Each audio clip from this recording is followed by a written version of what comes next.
If you're experiencing repeated payment declines on Facebook, it can be frustrating. This guide will help you troubleshoot and resolve the issue step by step. Step 1. Check payment method.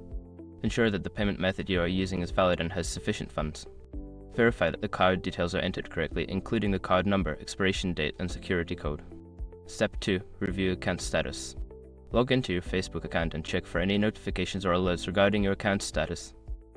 Sometimes, issues with your account can lead to payment declines.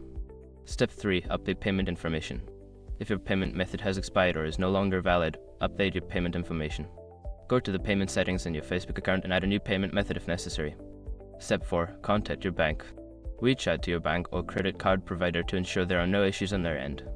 Sometimes, banks may block transactions for security reasons, especially if they suspect fraudulent activity. Step 5. Clear cache and cookies. If the problem persists, try clearing your browser's cache and cookies while using a different browser or device. This can help resolve any technical issues that may be causing the payment declines.